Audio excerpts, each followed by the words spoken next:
Hey guys, AJ here, back with another one. So today we're going to do another follow-up to my Women Are Being Ignored in the Workplace video.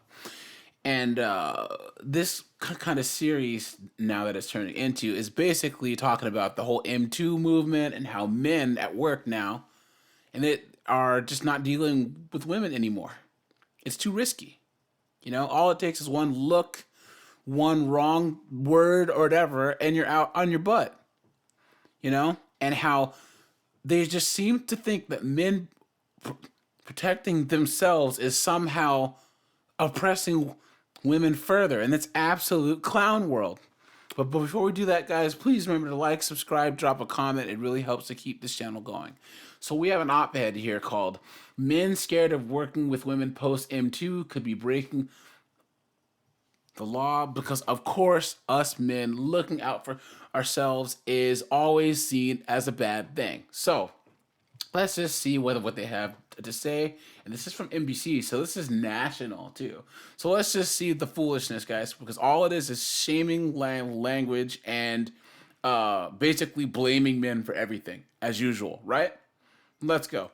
There's been some backlash about Me Too and some anxiety, as you might imagine. Many male managers and owners are feeling a little bit more tentative when working with and managing their female workers. Now, guys, I want you to just look at the language that's being used and who they're insinuating is to blame, and even look at the statistics that they're using. And just look at the narrative here. A large percentage of male managers were concerned about working with women one-on-one in the workplace. They were concerned about mentoring women. They were saying they were afraid to have meetings with women, to travel with women, and so on. It indicates that there are anxieties and fears that we need to address. And in the case of men being worried about false accusations of sexual harassment, that may not be based in reality. The FBI, for example, has produced research that shows that only 2% of sexual assault claims turn out to be false. And that's actually no higher than any other type of crime. So men may be panicking over something that really isn't supported by the data that we have. And in fact, organizations where women are mentored and treated well and able to be promoted to positions of authority actually tend to outperform those where they don't. I think all... Now, what they're missing here, guys, is that anytime that you have the R word or the SA attached to your name, it doesn't matter in the legal system. It's the court of public opinion. And now women feel emboldened to go to social media or the news and throw your name out there. And what people don't understand is, oh, well, you know, the likelihood of it happening, but when it does, it's such a public event, and they're probably not even counting the ones where the person makes the accusation, and then the guy quits because he's like, look, I don't want to deal with this. And he does everything in his power to just not get his name out there. Clown world. guys know how to behave. When you're with a female worker, you talk about business. You keep things professional. There's a clear line about what your behavior should be.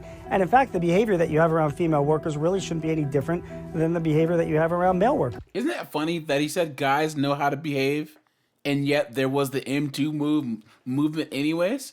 So that's a contradiction there. He's saying, well, guys know how to behave, right? And yet this whole M2 thing said that men don't know how to behave. And now this knucklehead, this moron, this guy right here who sold out his gender is going to basically start doing some shaming stuff. And I say this to my fellow guys that are running businesses or managing people. Wake up. It's 2020. You know how to behave. This should be no different than when you're going out with a workmate as well, regardless of age. If you're avoiding working with a potential female colleague just because she's female, and just because you're concerned about how your behavior might be, you not only hurt yourself, but you're hurting your organization as well. Even worse than that, they may be venturing into the area of unlawful activity, because if you're refusing to have meetings, for example, with women because they are women, That's getting into violations of the law. You have to treat employees equally, no matter what their gender or their race or their sex is. The backlash doesn't mean that the goals of Me Too are wrong. It just means that we're dealing with some very entrenched social and cultural attitudes that it's going to take some time to unpack. Isn't it nice that women can say that when they never have anything to lose, ever? And guys, men, we're cost benefit calculators, right? Would you rather be fired, disciplined for avoiding women, or would you rather get a false R word or SA word accusation? See, if you get fired for saying, oh, he wasn't trying to talk to his female employees, you can still get a job at another place, right? And your name probably won't end up in the paper. But if you get that false accusation, you're doomed from here until eternity. When someone Googles your name, that's going to be attached to it. And that's what these knuckleheads don't understand. Only 6 states actually have mandatory sexual harassment training protocols for companies and organizations. Really, we have not gone far enough, and we're just beginning. So guys, all those states that were shown in red, don't move there. To untangle some of the legal structures that have made it very difficult for people to report sexual harassment, things like non-disclosure agreements or forced arbitration. It's going to take some time to get a new legal framework. If women make progress on Me Too, it's going to make the workplace feel like a safer and more respectful and productive environment for everybody. Guys, let's just back up here just a little bit, right? Because she was talking about non-disclosure agreements, right? And this is why accountability is like kryptonite. You don't have to work at that workplace. That means no one's forcing you to sign an NDA, okay? Forced arbitration means that there's some type of like mediator or whatever, and you have to go through a formal process. No one's forcing you to work any of these places. But what these women want is that they want to have stuff their way right away, just like Burger King. And what happens is that men who have men of all levels are saying no.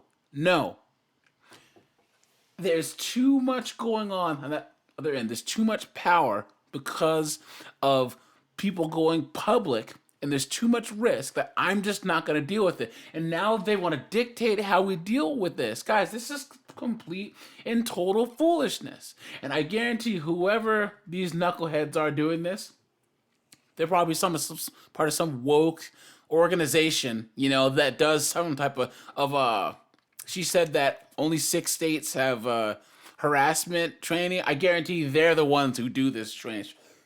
So this is all one big cash grab anyways. So it's not like this is some altruistic, we're going to help everyone. Guys,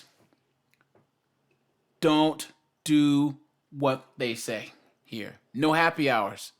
No holiday parties. No, just don't do it, guys.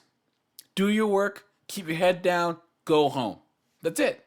It's the only way to be safe. All right, you guys, let me know who you think. This is AJ. I'm out of here.